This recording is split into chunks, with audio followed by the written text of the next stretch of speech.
Hello students, welcome to Swarna Chemistry class. I am Swarnlata, your chemistry educator from Sitamarhi. इसके पिछले video में हम लोगों ने नर्स्ट इक्वेशंस और उसके एक्सप्रेशंस को लिखना सीखा.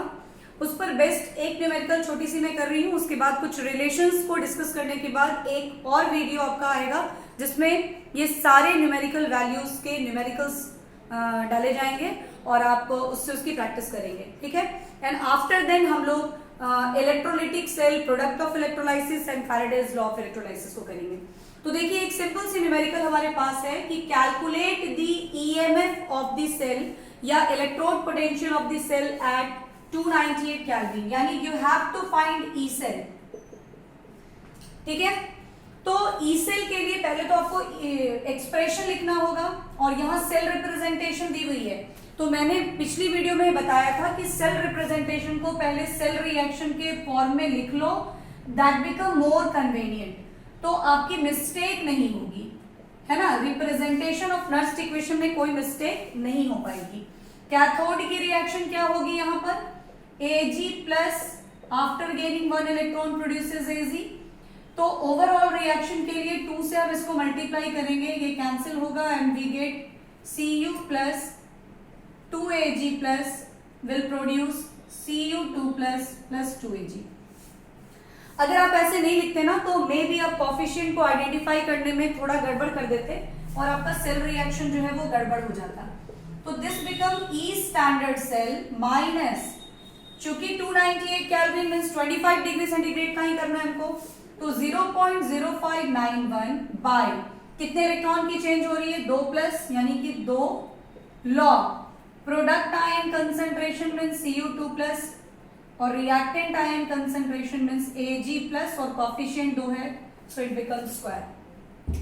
अब बात आती है ई स्टैंडर्ड सेल. कभी कभी कोई न्यूमेरिकल आपका ऐसा होगा जिसमें ई स्टैंडर्ड सेल की वैल्यू दी हुई होगी, बट कुछ न्यूमेरिकल्स ऐसे होंगे जिसमें आपको ई स्टैंडर्ड हाफ ऑफ इलेक्ट्रोड्स की दी हुई होगी. आपको आइडेंटिफाई खुद से कर लेना है इसमें कैथोड कौन है और एनोड कौन है. तो with the help of cell representation हम लोग इजीली पता कर लेते हैं कि ये एनोड और ये कैथोड है. लेफ्ट वाला एनोड, राइट वाला कैथोड. तो E standard Ag plus 2Ag minus E standard Cu2 plus 2Cu. इसकी वैल्यू होती है 0.80 जो गिवन है, इसकी 0.34. वैल्यू क्या आ जाएगी? 0.46 वोल्ट, है ना. तो ये तो हमारा आ गया 0.46 minus 0.0591 divided by 2 log copper ion concentration is 0.01 and Ag plus concentration is 10 to the power minus 4 square. देखिए अब यहाँ आप कहेंगे कि मैम लॉग टेबल चाहिए. लॉग टेबल की वैल्यू की यहाँ पे जरूरत नहीं है बिकॉज सभी जो है वो 10 के मल्टीपल्स की 10 के फॉर्म में है, पावर के फॉर्म में. तो log 10 की वैल्यू हम लोगों को पता होती है कि वो 1 होती है. तो वैल्यू दी हो या ना दी हो आपको कोई फर्क नहीं पड़ेगा.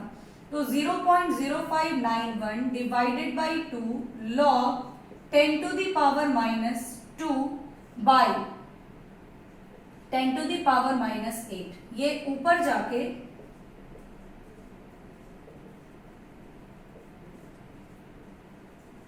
10 to the power 8 into 10 to the power minus 2 means it become 10 to the power 6. तो जब हम इसको आगे अगर लेके जाएंगे तो क्या होगा? ये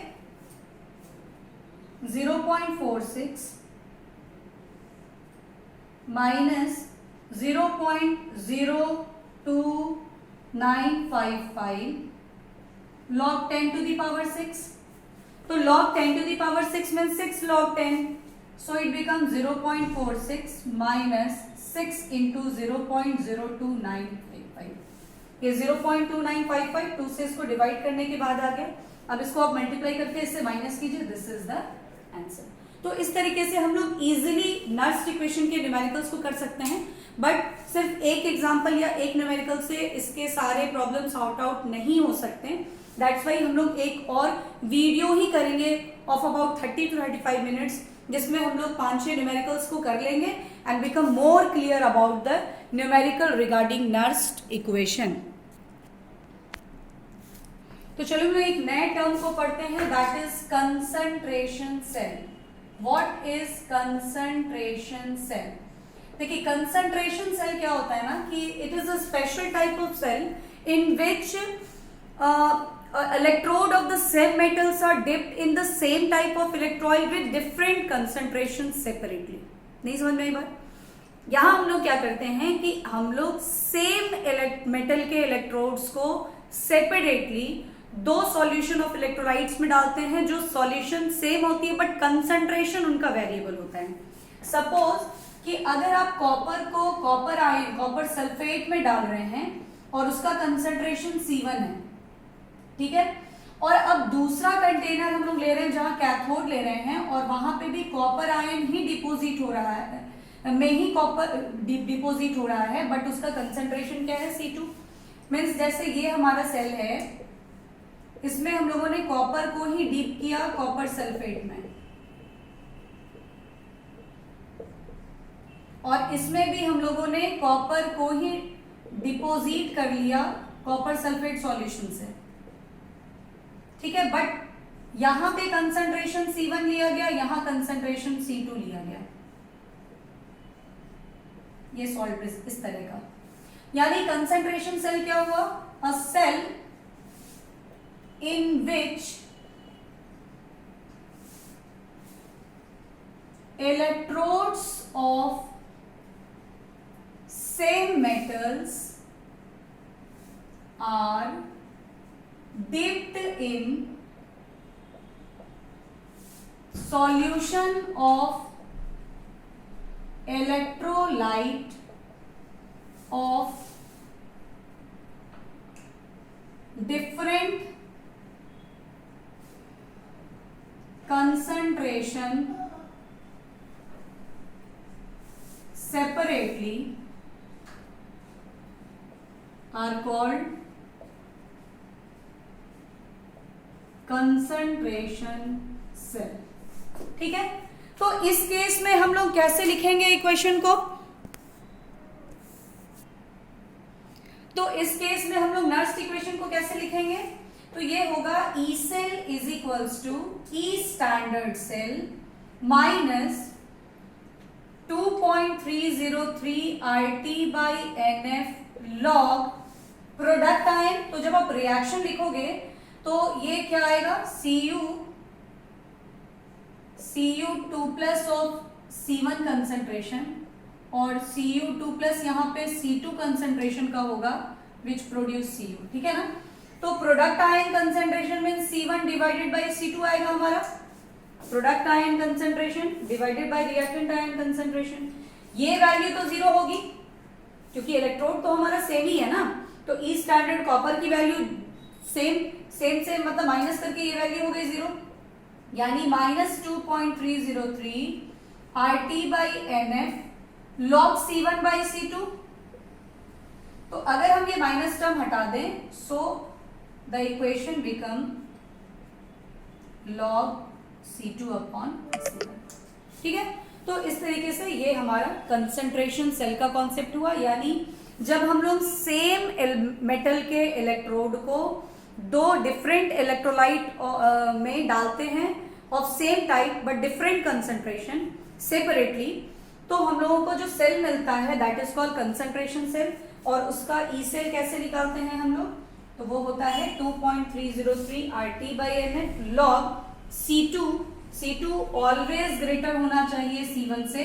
और C2 क्या होगा? Concentration of reactant ion. उल्टा है, ध्यान रखिएगा क्योंकि साइन यहां हम लोगों ने माइनस को प्लस में करा है, इसलिए ये reactant ion concentration by product ion concentration की फॉर्म में लिखा जाएगा. ठीक है, अब हम लोग इक्विलिब्रियम कांस्टेंट से इसका रिलेशन करेंगे. हम लोग करेंगे रिलेशन बिटवीन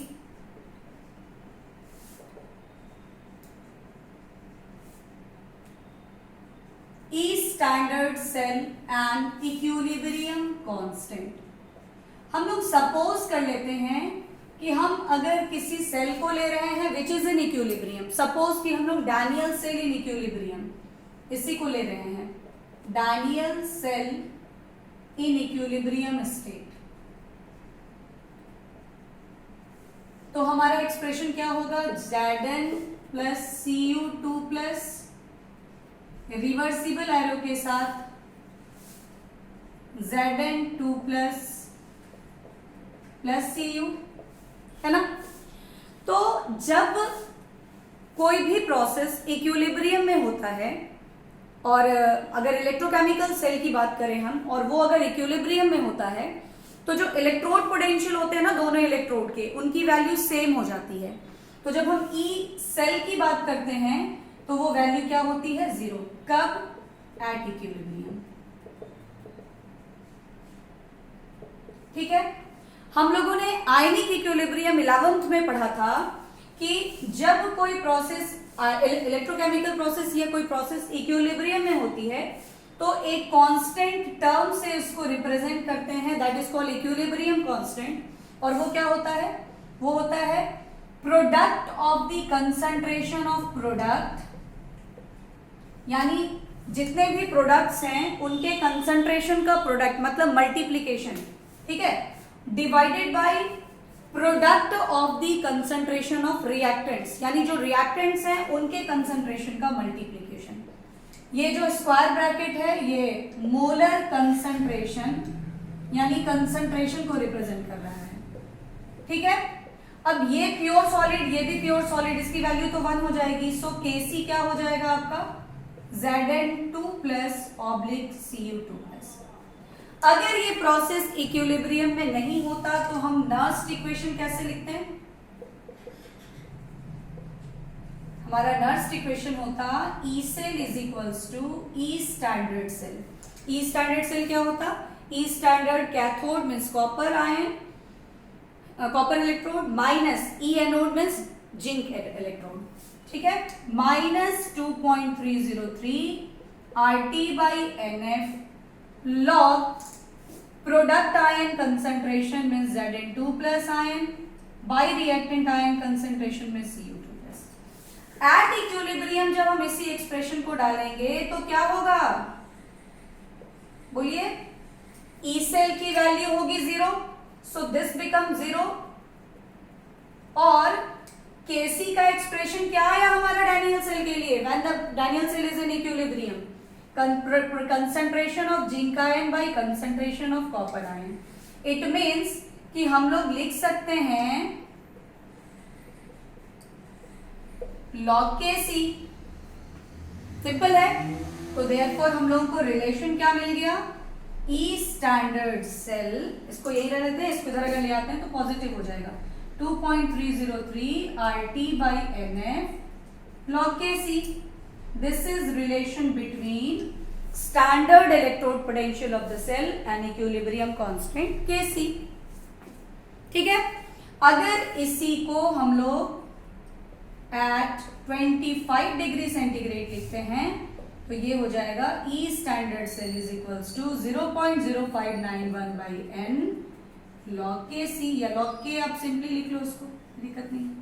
तो ये हमारा हो गया नर्स्ट इक्वेशन के हेल्प से relation between standard electrode potential of the cell and equilibrium constant. Sorry, यहां पे इक्विलिब्रियम कांस्टेंट कर लेंगे आप लोग। ठीक है, ये सारे न्यूमेरिकल्स टर्म हैं जिनसे न्यूमेरिकल्स रहती है, और बहुत ही इंपॉर्टेंट टॉपिक्स हो रहा है हम लोगों का ये पूरा दोनों वीडियोस का। ठीक है, तो ये सारे न्यूमेरिकल फॉर्मूलाज पे हम लोग पहले तो लास्ट में एक समरी कर लेंगे, और फिर उस पर न्यूमेरिकल के लिए एक अलग से वीडियो होगी, इसलिए आप घबराएंगे नहीं कि इनको कैसे अप्लाई करना है, इससे क्वेश्चन कैसे पूछे जाएंगे, ये सारी चीजें जो है आपको नेक्स्ट वीडियो में आएगी। और अभी आगे इस वीडियो में और अभी बहुत सारा इंपॉर्टेंट रिलेशन बचा हुआ है, इसलिए हम लोग इसको कंटिन्यू और कर रहे हैं, आप देखते रहिए इसको। तो अब हम लोग करेंगे relation between Gibbs free energy change and standard electrode potential. ठीक है,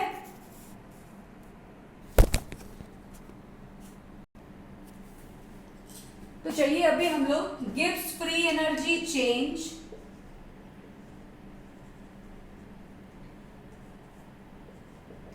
Gibbs free energy change and electrode potential of the cell का रिलेशन करते हैं, फिर standard Gibbs free energy change और इलेक्ट्रोड पोटेंशियल का रिलेशन करने के बाद हम लोग गिब्स फ्री एनर्जी चेंज और इक्विलिब्रियम कांस्टेंट के रिलेशन को भी कर लेंगे। एक्चुअली मेरे मोबाइल की बैटरी कम हो गई है, वो बहुत लो हो गया है और वीडियो को एंड करना भी ज़रूरी है, इसलिए थोड़ा सा वीडियो जो है अभी में भी बहुत ज़्यादा क्लोजअप में आ रहा होगा और थोड़ी प्रॉब्लम हो रही है करने में, बट आप इस वीडियो को इसी से काम चला लीजिए। ये छोटी वीडियो है but it is very important, इसमें सारे इंपॉर्टेंट टॉपिक्स हैं और वो करना भी बहुत ज़रूरी है क्योंकि काफ़ी दिनों के बाद मैं आज वीडियो बना रही हूँ, तो that topics are very important और ज़्यादा डिले होना भी सही नहीं है। दैट्स वाई आप लोग इसको मैनेज कर लीजिए इस बार। Gibbs free energy change and electrode potential of the cell, ठीक है। गिब्स फ्री एनर्जी चेंज क्या है, ये हम लोगों ने थर्मोडायनेमिक्स चैप्टर में पढ़ा था कि it is that physical quantity the decrease in whose value, this negative sign represents that there is decrease in this physical quantity which is known as Gibbs free energy change and that become equal to the non-expansion work done by the system। मतलब ये है कि Gibbs free energy change एक ऐसी physical quantity है जिसमें जितना decrease होगा उतना ही नॉन एक्सपेंशन वर्क होगा। Non expansion work means useful work, यानी एक ऐसी फिजिकल क्वांटिटी जिसकी वैल्यू जितनी ज़्यादा डिक्रीज होगी उतना यूजफुल वर्क होगा, उसी फिजिकल क्वांटिटी को क्या बोलते हैं, Gibbs free energy change. This is very helpful to determine the spontaneity of the process. Process spontaneous है या नहीं ये बहुत ही आसानी से गिब्स फ्री एनर्जी चेंज की वैल्यू से पता चलता है। अगर डेल्टा जी नेगेटिव है तो आपको ये मिलेगा कि ये जो ई सेल है ना ये पॉजिटिव होगा और जब ये पॉजिटिव होगा तो प्रोसेस क्या होगा, स्पॉन्टेनियस। मीन्स डेल्टा जी अगर नेगेटिव होगी तो ई सेल क्या होगी, पॉजिटिव, और प्रोसेस क्या होगा, non spontaneous, spontaneous. And if delta G आपको पॉजिटिव आएगी तो ई सेल आप फाइंड करेंगे जब आप लोग ये रिलेशन को देख लेंगे कि वो नेगेटिव होगी and the process become non spontaneous, ठीक है।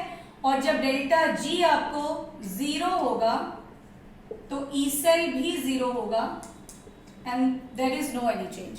यानी in this case product is favoured, in this case reactant is favoured और इस केस में दोनों इक्विलिब्रियम में होगा, यानी this is the stage of equilibrium,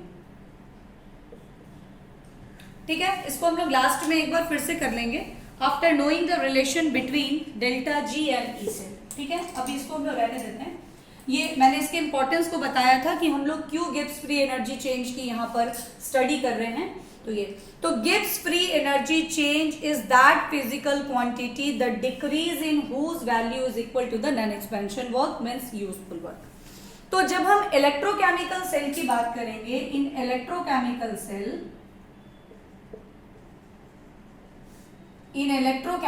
cell जो हमारा वर्क नॉन एक्सपेंशन होगा, मतलब जो वेस्ट नहीं हो रहा है वह वर्क, यानी जो हमारा यूजफुल वर्क होगा वो क्या होगा, वो होगा इलेक्ट्रिकल वर्क। क्या होगा, इलेक्ट्रिकल वर्क। और ये इलेक्ट्रिकल वर्क निकलेगा कैसे, तो ये इलेक्ट्रिकल वर्क पर सेकेंड इक्वल होता है charge passed into electrode potential of the cell, इसी के वैल्यू के इक्वल होता है, ठीक है। तो अगर 1 मोल इलेक्ट्रॉन हम लोग ले रहे हैं और containing 1 Faraday charge,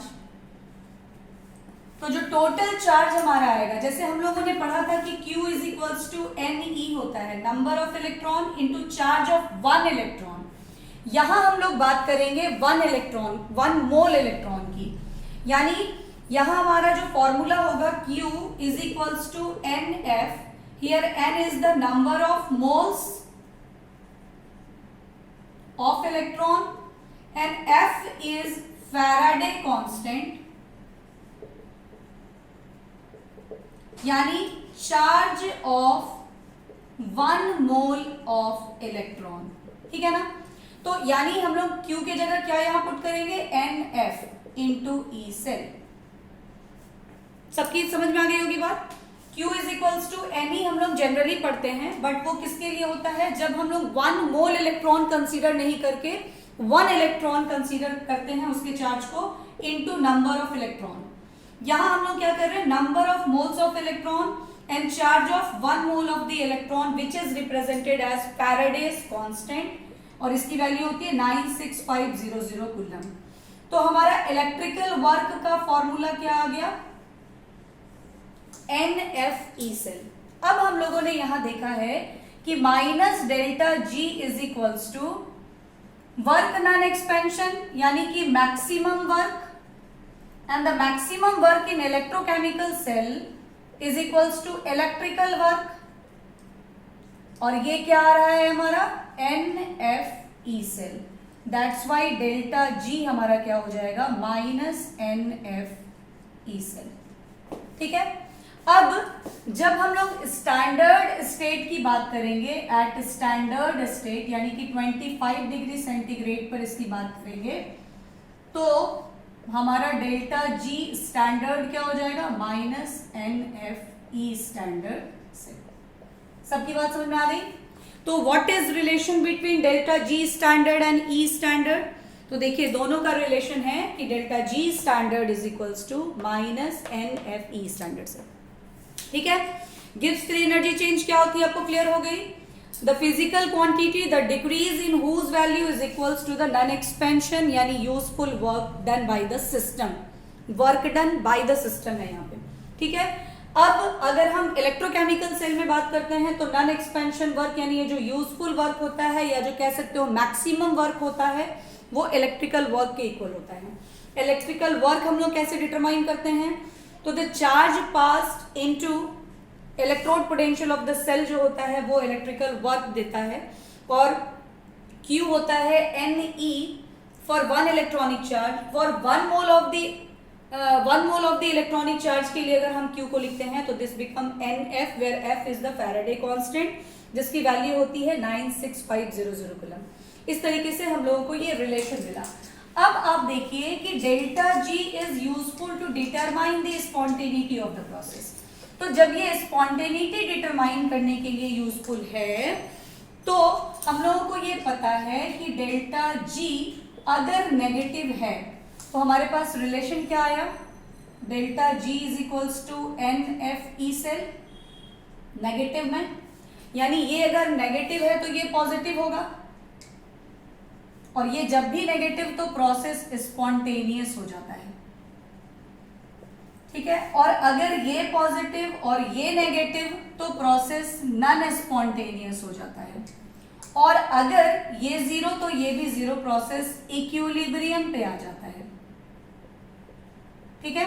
process spontaneous मतलब प्रोसेस ऑकरिंग है यानी प्रोडक्ट इज फेवर्ड।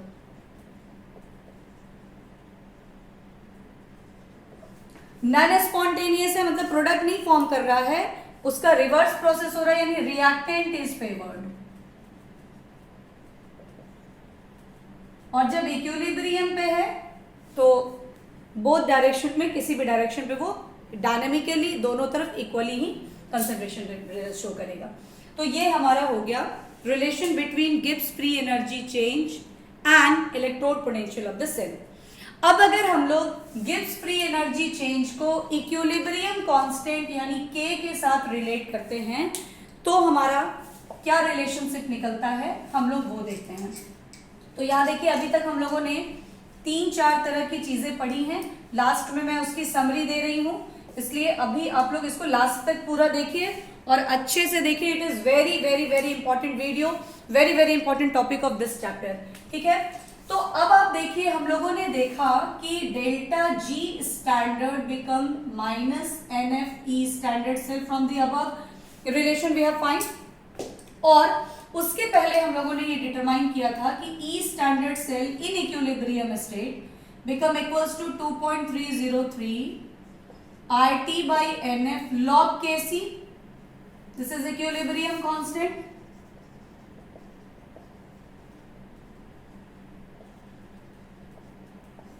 ठीक है। तो after putting this E standard cell in this equation, what will we find?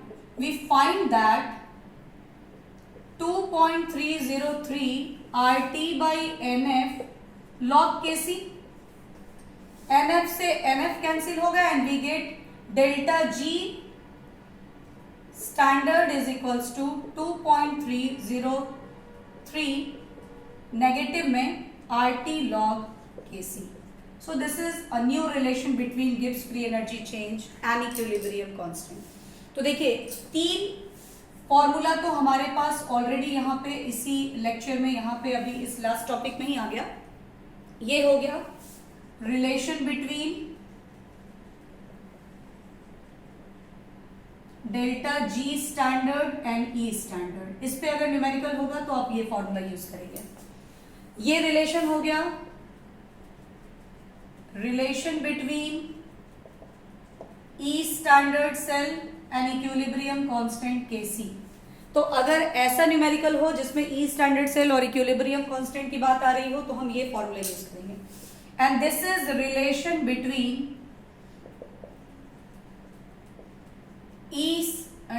Delta G standard and Kc. ठीक है ना. तो इस वीडियो में हम लोगों ने बहुत सारी चीजें देखी. सबसे पहला हम लोगों ने हाफ सेल के लिए नर्स्ट इक्वेशन को देखा. Nernst equation for half cell. उसमें हम लोगों ने क्या देखा कि अगर हम एक मेटल ले रहे हैं N+ चार्ज वाले का तो उसका इलेक्ट्रोड पोटेंशियल होगा E standard of Mn+2 Mn minus 2.303 RT by NF log 1 by metal ion concentration. और अगर 25 डिग्री सेंटीग्रेड पे लेते हैं तो ये सारी वैल्यू हमारी क्या होती है 0.0591. फॉर कंप्लीट सेल अगर हम लोग करें, फॉर इलेक्ट्रोकेमिकल सेल अगर हम लोग नर्स्ट इक्वेशन को लिखते हैं तो ये क्या हो जाता है E cell is equals to E standard cell. और ये स्टैंडर्ड सेल होता क्या है E standard cathode minus E standard anode. या तो सेल रिप्रेजेंटेशन या सेल रिएक्शन से आप कैथोड एनोड आइडेंटिफाई करेंगे और वैल्यू डालेंगे. 2.303 RT by NF log product ion concentration divided by reactant ion concentration. और अगर उसके कोफिशिएंट्स दिए हुए हैं तो वो उसका पावर हो जाएगा. ठीक है. और अगर इसी को हम लोग एट 25 डिग्री सेंटीग्रेड लिखेंगे तो ये हमारा होगा E cell is equals to E standard cell minus 0.0591 by N log product ion